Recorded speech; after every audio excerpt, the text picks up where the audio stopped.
Economics पढ़ना है।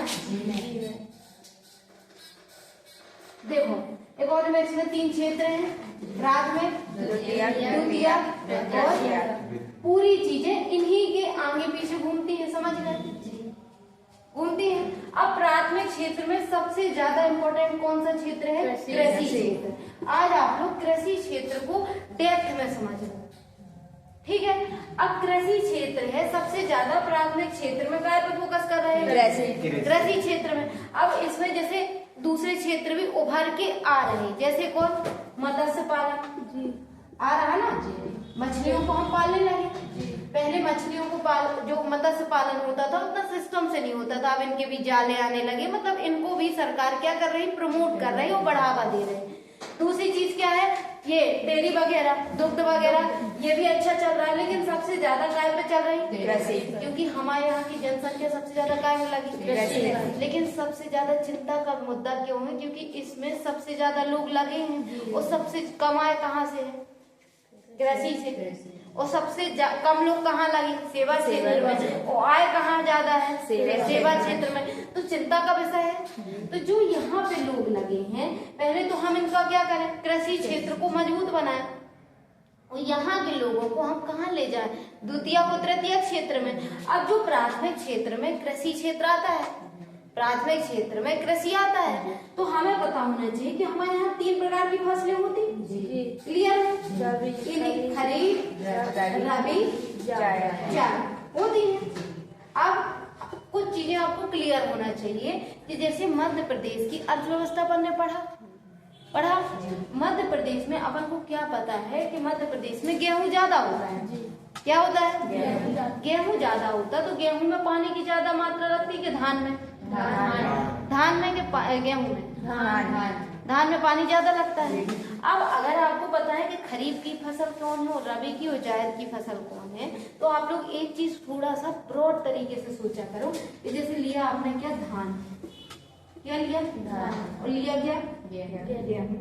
अब मान लो हम कह रहे हैं कि गेहूं की फसल जून जुलाई में बोई जाती है, तो आपको ठीक है, आपको नहीं पता, एक नॉर्मल लिया था। गेहूं की फसल कब में बोई जाती? जून जुलाई में। अब जून जुलाई में क्या पानी बरसात तो तभी होती ना, और इसको पानी की मात्रा क्या है? कम। तो क्या ये सफल होगी? नहीं होगी ना। तो हमें जून जुलाई में क्या बोना पड़ेगा? धान बोना पड़ेगा। ये हमें समझ होनी चाहिए। और जहाँ सूखा पड़ा हो गेहूं वहाँ धान कर सकते नहीं, और जहाँ पे पानी ज्यादा वहाँ गेहूं कर सकते नहीं, कर सकते नहीं। अब दिक्कत क्या है कि सरकार क्या देती? MSP। क्यों देती है? ताकि जो किसान है उनको क्या मिल सके? फसलों का उचित मूल्य मिल सके। क्या मिले? उचित। हमारे यहाँ पे मंडी का कॉन्सेप्ट सुना आपने? यहाँ पे जब आप लोग कुछ लेने जाओ, मान लो आपने यहाँ पे 40 रुपए का कुछ लिया, अगर उसका प्राइस 38 रुपए भी है, तो फिर ये लोग एक कार्टल बना लेते ना, सारे दुकान वाले उसी रेट पे देते हैं। जबकि कोई एक जैसे इसका उचित रेट क्या है? 38, लेकिन ये सारे लोग एक वो बना लेते ना बॉन्ड कि 40 में बेचना है। तो लेकिन इससे किसका लॉस होता? किसानों का।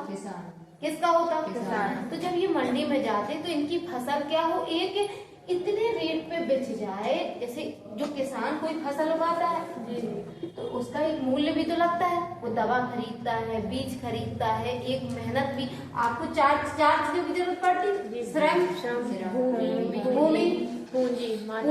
अब जो श्रम लगता है आपका, वो दिखता थोड़ी है। तो किसान की मेहनत वो दिखती थोड़ी है, वो मेहनत करता है कि नहीं?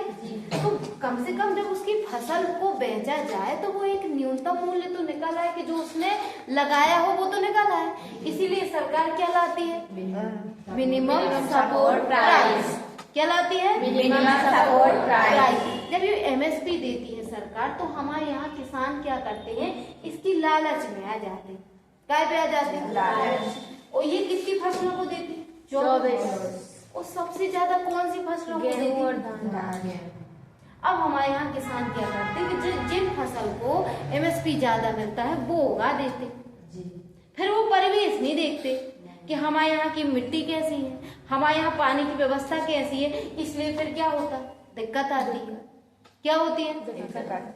दिक्कत आती। अब इसी कारण से आप लोग समझिए, जब 15 अगस्त 1947 को हम आजाद हुए थे तो गेहूं जैसी चीज क्या करते थे? आयात। जब हम आयात करते थे तो हमारे सामने सबसे बड़ा संकट क्या था कि हम इतने सक्षम बन जाएं कि हमें खाद्यान्न आयात ना करना पड़े। हम निर्यात करें या ना करें, आयात निर्यात समझ रहे हैं जी। आयात मतलब किसी दूसरे देश से आना और निर्यात मतलब किसी दूसरे देश को बेचना, समझ गए? अब हम इतने सक्षम बन जाएं कि कम से कम हमारे देश के लोग तो भूखे ना रहे। जब तीसरी पंचवर्षीय योजना 61 से 66 के बीच आई थी तो देश में अकाल भी आया था। जब किसने? लाल बहादुर शास्त्री जी ने जय जवान जय किसान का नारा दिया था। क्यों दिया था? क्योंकि हमारे यहाँ पे खाद्यान्न का संकट था। हम अमेरिका से आयात करते थे, भारत चीन युद्ध हो गया था और भारत पाकिस्तान युद्ध हो गया था, हमारे पास पैसा कम बचा था। और जब हम किसी दूसरे देश से आयात करते तो हमें क्या देना पड़ता है? डॉलर। और डॉलर देना है तो हमें डॉलर लेना भी पड़ेगा, तो हमें अपने देश की चीजें भी बेचना पड़ेगा। तो हमारे देश की चीजें क्या नहीं है, जैसे अमेरिका में जो चीज बन रही और भारत में जो चीज बन रही, गुणवत्ता भारत की चीज की ज्यादा है, समझना। गुणवत्ता कहाँ की ज्यादा है, लेकिन दिखने में कौन ज्यादा अच्छा है? अमेरिका का प्रोडक्ट। तो जब वो वहां जाता है विदेशी बाजार में, हमारी चीजें जाती तो वो कंपटीशन नहीं कर पाती। क्या नहीं कर पाती? नहीं कर पाती। जैसे आप लोग एक गांव से टच हो, आप लोग के पास टैलेंट है, लेकिन जब आप लोग को बड़े मंच मिलेंगे तो आप लोग क्या होगे? पीछे हट जाओगे, या फिर आपके अंदर जो चीज है उसको प्रदर्शित नहीं कर पाओगे। यही चीज हमारे क्या होते, जो हमारे प्रोडक्ट होते, हमारे उत्पाद होते, जिनसे हमें क्या मिल रहा है? डॉलर। और वो क्या कंपटीशन में जाके क्या हो जाते? पीछे रह जाते। तो हमें कम से कम क्या चाहिए? इतने सक्षम हो कि हमारे देश के लोगों का खाना पीना चल पाए। कब की बात है? 1968 की। तब हम क्या लाए? हरित क्रांति। हरित क्रांति में सबसे एक लाइन आपको याद रखना कि कम दाम में ज्यादा उत्पाद। समझ गए? कम दाम में ज्यादा उत्पाद हो जाए, क्योंकि उस समय हमारे जो किसान थे इतने सक्षम थे क्या कि इतना पैसा लगा पाए, ना हमारे पास टेक्नोलॉजी थी। तो हमें हरित क्रांति लाए। हरित क्रांति का क्या उद्देश्य था कि जो फसलें थी उनको हम क्या बना दें? खेती को सरल बना दें। वो एक नवाचार लेके आए। जब हरित क्रांति की सफलता मिली तो आज भारत कितना सक्षम हो गया कि भारत अपने जो खाद्यान्न है उसमें सफिशिएंट तो है ही। जब कोविड जैसी चीज आई थी तो दूसरे देशों को क्या भी किया? निर्यात। ये भारत की सफलता नहीं है? बताओ। आज हर घर में इतना अन्न है कि वो सफिशिएंट है, साल भर कुछ हो या ना हो अनाज पर्याप्त है। तो ये काय का श्रेय है? कृषि क्षेत्र का। लेकिन अब समस्या क्या आ रही कि इसमें इतने ज्यादा लोग लगे और इनको क्या नहीं मिल रहा? उतना आउटपुट नहीं मिल रहा, इनपुट ज्यादा है। अब इसके लिए हम क्या लेके आए? हम आप लोग को सिर्फ आप लोग इस क्षेत्र को ब्रॉड तरीके से समझना। एक शब्द बताए थे, कौन? प्रच्छन्न बेरोजगारी। कौन सा बताए थे? इसको लिख लेना, प्रच्छन्न बेरोजगारी। बोलो, प्रच्छन्न बेरोजगारी। इसका मतलब क्या है कि अगर हमें खेती करने में 2 लोगों की जरूरत है, कितने लोगों की? 2। और लगे कितने हैं? 10। कितने लगे? 10। और जरूरत कितने की है? 2। तो इसको हम क्या बोलते हैं? प्रच्छन्न रोजगारी। जहाँ कम की जरूरत है वहाँ ज्यादा लोग लगे, उसको हम क्या बोलते हैं? प्रच्छन्न रोजगारी। समझ गए? कृषि क्षेत्र में सबसे ज्यादा है। अभी तक हमारे यहाँ जब पहले टेक्नोलॉजी नहीं थी, मशीनें नहीं थी, कटाई वगैरह का सिस्टम हाथ से होता था, तो क्या होता था? ज्यादा लोगों की जरूरत पड़ती थी। लेकिन अब क्या आ गई? मशीनें। अब लोगों की जरूरत कम पड़ने लगी और मशीनें आ गई, तो और लोगों की क्या हो गई? जरूरत कम हो गई। अब जो और ज्यादा बढ़ गए, प्रच्छन्न बेरोजगारी और बढ़ गई ना। अब कृषि क्षेत्र में मशीनें जब से आ गई तो कृषि सरल हो गई, लेकिन लोग उतना ही है। तो हमें इनको क्या करना है? हमें इनको रोजगार देना है। क्या करना है? लेकिन हमें क्या कि इसकी समस्या को भी दूर करना है। अब इसमें सबसे ज्यादा समस्या क्या है कि हमारे देश की जो कृषि है काय पर निर्भर है? मौसम पर। हाँ। अब इसके बाद प्रच्छन्न बेरोजगारी समझ गए। अब हमें काय की जरूरत है? टेक्नोलॉजी। हमें अपनी जो कृषि है उसको कैसा बनाना? स्मार्ट बनाना।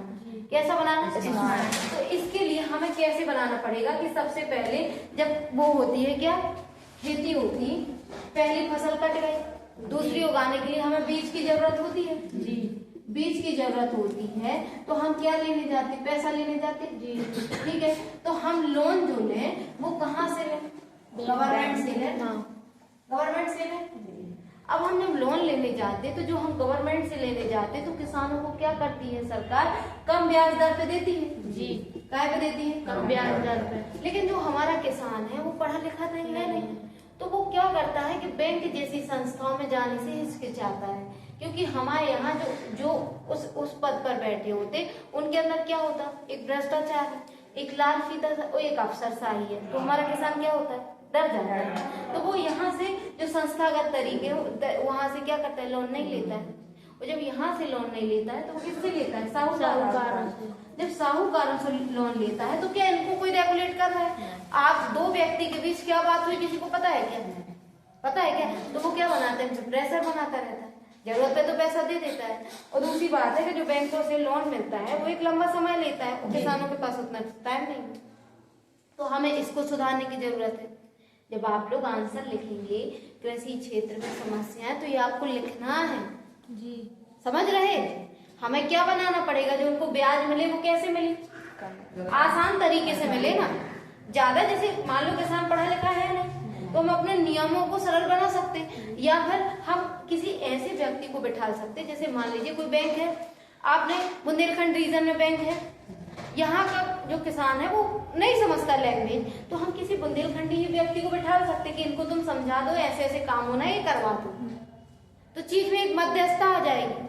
मतलब हमें जो ऊपर वाली चीजें है वो ऐसी बनानी है जो हम, जिससे हमारे लोकल लोग क्या कर सके, जुड़ सके ना, क्या कर सके। अब जैसे खजुराहो टूरिस्ट प्लेस है, लोग घूमने आते, अब अंग्रेज भी घूमने आते, हम लोग कौन है, बुंदेली है। अब हम बुंदेली बोलते तो उनको क्या पता चलेगा, हम खजुराहो की बहुत तारीफ करते, उनको समझ आएगा क्या, तो हमें उसके लिए क्या चाहिए, गाइड चाहिए ना, जो उनको उनकी लैंग्वेज में समझा सके, जो उनको उनकी लैंग्वेज में समझा सके। तो हम क्या कर सकते कि जो ऐसे बैंक जैसी संस्थाएं हो गई, या फिर अब मान लो बीज है और आज के समय क्या चल रही, खेती में दवाइयां वगैरह चल रही, क्योंकि हरित क्रांति से ये चीजें आ गई थी। अब ये दवाइयां केमिकल्स वगैरह कैसे यूज करना है, किसानों को इसका भी नॉलेज नहीं है, और जो दुकानदार दे रहा है वो उनको एक बार समझा दे रहा है, किसान पढ़ा लिखा नहीं है, किसान पढ़ा लिखा नहीं है, और उसको आपने एक साथ चीजें समझाई तो वो चीजों को क्या नहीं कर पा रहा, समझ नहीं। तो हम इसके लिए जब इन सब के लिए क्या लग सकते, जागरूकता शिविर लगा सकते, टाइम पे क्या लगा सकते, शिविर लगा सकते, बीच बीच में कुछ जो नए युवा है जो कृषि क्षेत्र में क्या कर रहे हैं, रिसर्च कर रहे हैं, उनको गांव में ले जाके क्या कर सकते, उनसे हम लोगों को जोड़ सकते कि आप जानकारी दो। उसके लिए हम किनको चुन सकते, नए युवा जो कृषि क्षेत्र में, जैसे वो लड़की एक आई थी वो एग्रीकल्चर में कुछ कर रही है, तो ऐसे लोगों को क्या है, वो उसी लाइन में डेप्थ में घुसे, तो वो हमको बेहतर तरीके से बता सकते ना, समझ गया।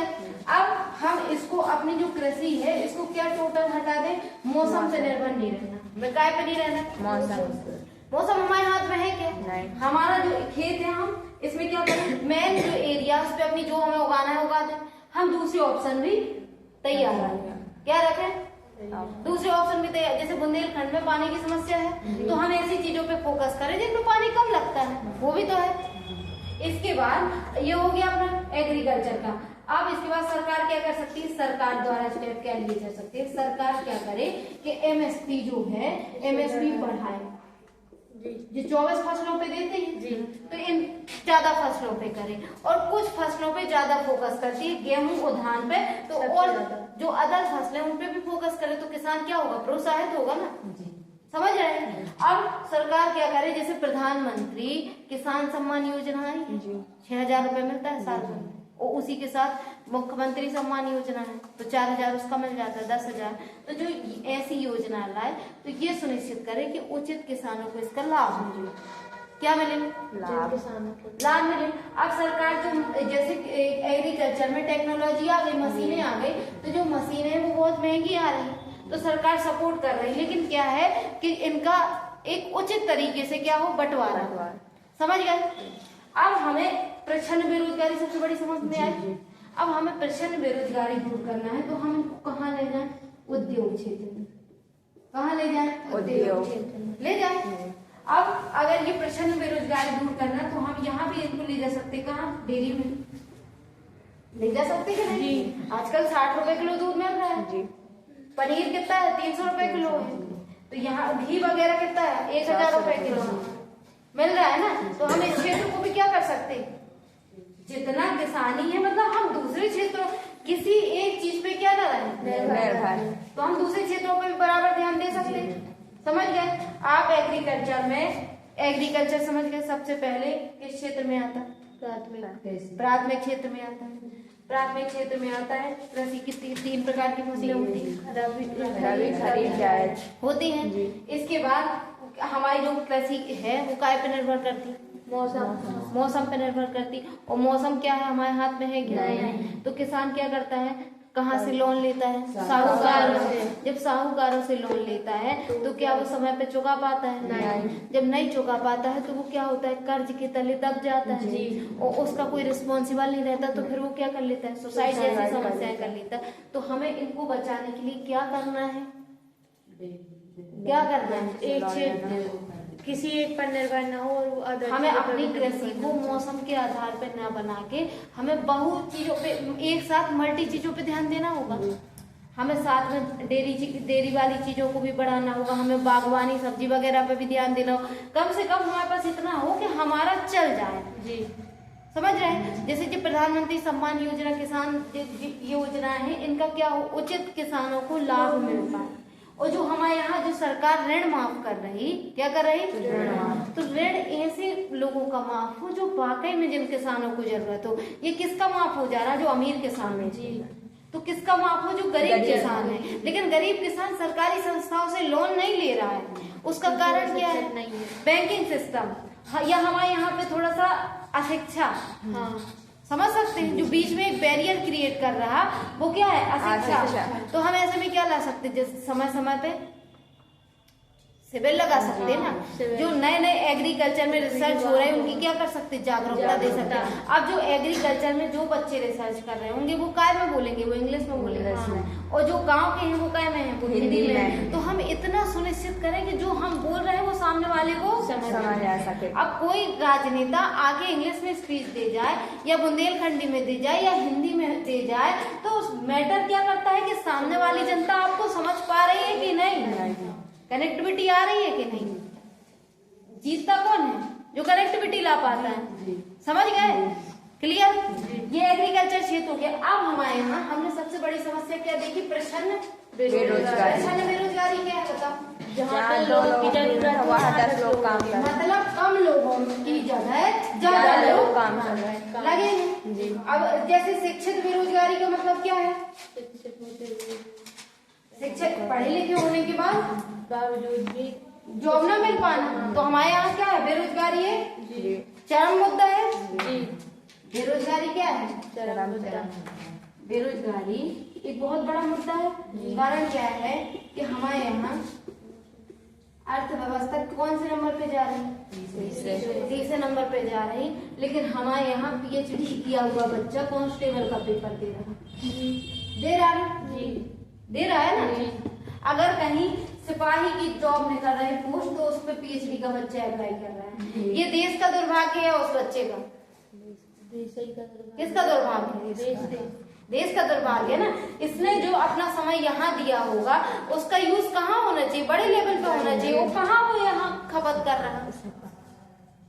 अब ये व्यक्ति क्या ये कर सकता है? PhD कर सकता है? अब हमने सोचा कि इस व्यक्ति ने अपनी उम्र का 30 साल दे दिया यहाँ जी, 30 साल इसने दे दिया। और हमें अपनी जनसंख्या को क्या बनाना है? वरदान बनाना है।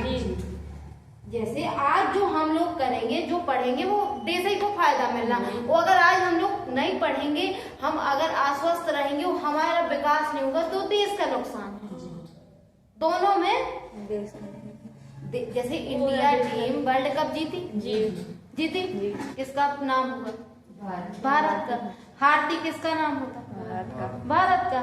आज हमारे यहाँ पे अभी ऑस्ट्रेलिया की टीम आई थी, इंदौर में रुकी थी, किसी महिला क्रिकेटर के साथ छेड़छाड़ हुई, सुना आप लोगों ने ये मैटर इंदौर में, तो इससे किसका नाम खराब हुआ?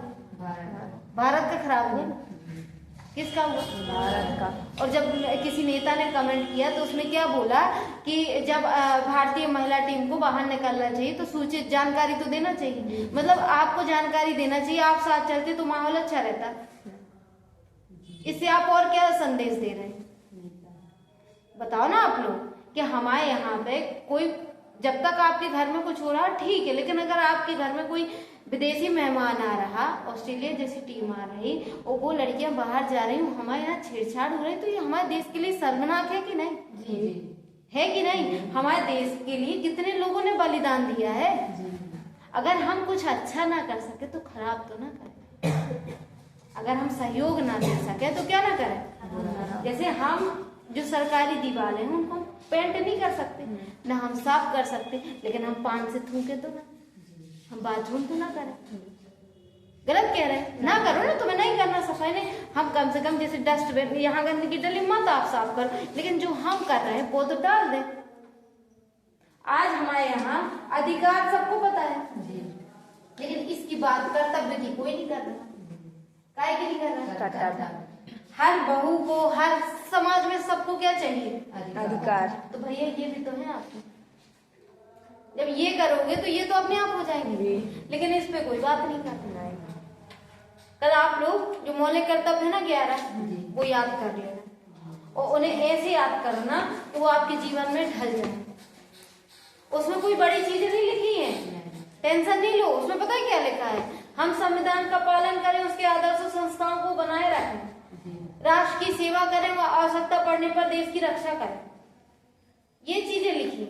तो पर्यावरण की रक्षा करें, महिलाओं का सम्मान करें, 6 से 14 वर्ष तक के बच्चों को मुफ्त शिक्षा दें, जो मौलिक कर्तव्य लिखा। इसको ये कुछ चीजें आपके उसमें ढल जानी चाहिए दिनचर्या, समझ रहे हैं? तो हमारे यहाँ काय की बात हो रही? अधिकार और कर्तव्य कोई नहीं। अब जो छेड़छाड़ हुई वो मैटर कैसा है? वो विदेशी गया है। अब आज हम क्या कह रहे हैं कि भारत कैसा है? वसुधैव कुटुंबकम, सर्वधर्म समभाव। वसुधैव कुटुंबकम मतलब क्या है? कि सब कोई एक साथ रहता है। सर्वधर्म समभाव मतलब हमारे लिए सभी धर्म क्या है? समान है। और जब हम भारत विश्व लीडर बनने के लिए प्रयास कर रहा हो, जब हमारे यहाँ ऐसी घटनाएं होंगी तो हमारे दाग लगे ना चरित्र पे, तो क्यों नहीं सोचते आजकल? क्योंकि युवा हमारा भटक रहा है। क्या हो रहा है? वो युवा देश के बारे में सोच ही नहीं रहा। तो आज से हमें क्या फोकस करना? अधिकार तो अपने आप आ जाएंगे, आ जाएंगे जी। महात्मा गांधी ने कहा है कि हमें कर्तव्य अधिकारियों पे क्या बनाना है? सामान्य। अगर हमें इस पे फोकस करना है, ये अपने आप बन जाएगा। समझ गए? हमें जनसंख्या को क्या बनाना? वरदान। जब हमें जनसंख्या को वरदान बनाना, और इस व्यक्ति ने 30 साल PhD में दिए होंगे या 30 साल इसने कुछ सीखा होगा, तो इसका ज्ञान इससे तो बेहतर होगा होगा। अब जैसे मान लो डॉक्टर मनमोहन सिंह इतने एजुकेटेड व्यक्ति थे, अगर उनको 1990-91 में डॉक्टर वो नरसिम्हा राव समय प्रधानमंत्री थे, उनको उनसे एडवाइस न लेते तो क्या हमारे देश में LPG रिफॉर्म आ पाता? नहीं आ पाता। नहीं। अगर हमारे जो 15 अगस्त 1947 में देश आजाद हुआ, वो हमारे सारे लोग बनाने लगे थे। डॉक्टर BR अम्बेडकर चुनाव हार गए थे, लेकिन गांधी जी ने कहा था कि BR अम्बेडकर को हर हाल में शामिल करना। क्या करना? शामिल। अगर वो ना होते तो क्या आज हमारा ये संविधान होता? नहीं। तो ये डॉक्टर BR अम्बेडकर का दुर्भाग्य होता या हमारा होता कि नहीं? तो आप लोग इस चीजों को समझा करो कि अगर ये हमारे देश में ये व्यक्ति दे सकता था कुछ। जैसे आप किसी भी ऑफिस में जाओ और जो व्यक्ति 62 साल में रिटायर हो गया है, इसके पास ये तो क्लियर है कि नॉलेज क्लियर है, तो क्या हम इसका नॉलेज ले नहीं सकते? ले सकते ना। लेकिन हमारे यहाँ जो बच्चा पढ़ के 30-30 साल तक बैठा है, वो कुछ तो पाया होगा ना, उसको हम इसके जिसके पास नॉलेज है, तो हमारे यहाँ क्या है? उनको जगह नहीं दी जाती। ये किसका दुर्भाग्य? देश का दुर्भाग्य ना। यही बच्चे देश का नाम रोशन कर सकते हैं जी। लेकिन हमारे यहाँ सबसे ज्यादा कारण क्या है? महंगाई चरम पे। क्या है? महंगाई चरम पे है।